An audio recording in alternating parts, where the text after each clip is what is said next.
पे depending upon area पे fall करती है। यानी अगर 19,013 एकड़ को आप मल्टीप्लाई कर दें, किसी आम आदमी को भी दे दें और उसको बोलें कि 19,013 एकड़ लैंड को अगर मल्टीप्लाई कर दे, पाकिस्तान स्टील मिल के प्लांट की बात नहीं कर रहा, पाकिस्तान स्टील मिल के एसेट्स की बात नहीं कर रहा, पाकिस्तान स्टील मिल के जो इमूवेबल प्रॉपर्टी, प्लांट, मशीनरी, उसकी बात नहीं करता, उसके जो प्रोविंसेस में जो ऑफिस है उसकी बात नहीं कर रहा, मैं तो सिर्फ लैंड की बात कर रहा हूँ। हाँ, ठीक है। असल मसला पाकिस्तान स्टील की लैंड है। 19,013 एकड़ लैंड जो है वो उसकी फेयर मार्केट वैल्यू इस वक्त भी 19 खरब से 24 खरब रुपए बनती है। अगर आप 24 खरब रुपए, 19 खरब से 24 खरब का अगर मतलब आप ये है 19,013 को मल्टीप्लाई करें 9 करोड़ से 12.5 करोड़ के दरमियान एवरेज है, उससे अगर मल्टीप्लाई करें तो मिनिमम रेट 19 खरब से लेकर 19 खरब 40 अरब से लेकर ये 22 खरब से 24 खरब रुपए बनता चले है। 20 खरब लगा लेते हैं। जी 20 खरब भी लगाते हैं। अगर ओपन कॉम्पिटिटिव है तो इसकी अच्छी वैल्यू मिल सकती है।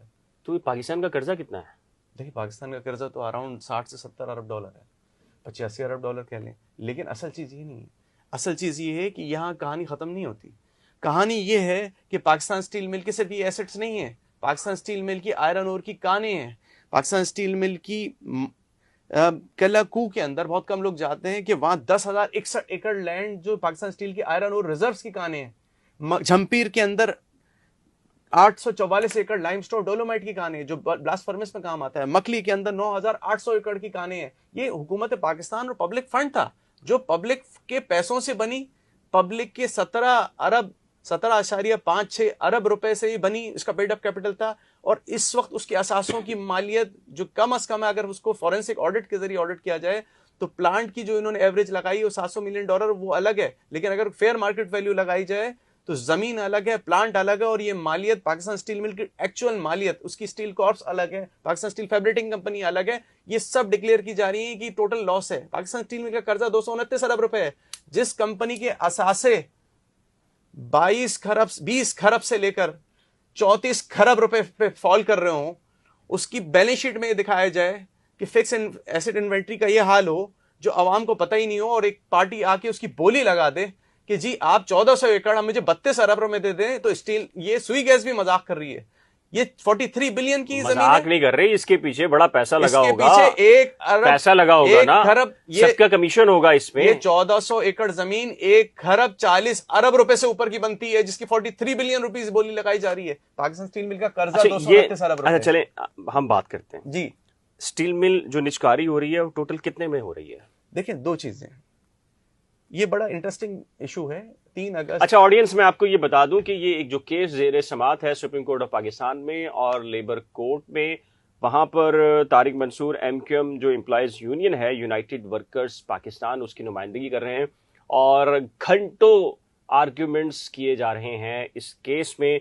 तारिक मंसूर का ये कहना है कि ये निचकारी नहीं होनी चाहिए, ये मुल्की मफाद के खिलाफ होगा, और जो निचकारी कमीशन है या इंतजामिया है वो मजिद है कि जी निचकारी होनी चाहिए चूंकि खसारे के अंदर है और इसको बंद करके ही मुल्क की सलामती का तहफ़्फ़ुज़ यकीनी बनाया जा सकता है। बिल्कुल उलट मौक़िफ़ है तारिक मंसूर का जो इंतजामिया के बरखिलाफ। ये आप हाँ बता रहे थे आप टोटल। जी देखिए पाकिस्तान स्टील मिल की जो कानें हैं, जो आयरन ओर रिजर्व्स हैं, ये रिजर्व्स क्यों इस्तेमाल नहीं किए जा रहे? दूसरी बात मैं आपको बताऊं, जून 2015 से Pakistan steel mill close down कहा जा रहा है।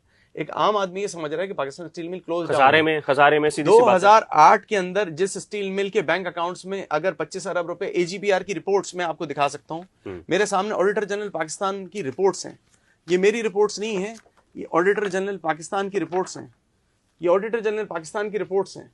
ये कह रही है कि इस स्टील मिल के असासे की जो है ये प्रॉफिटेबल थी।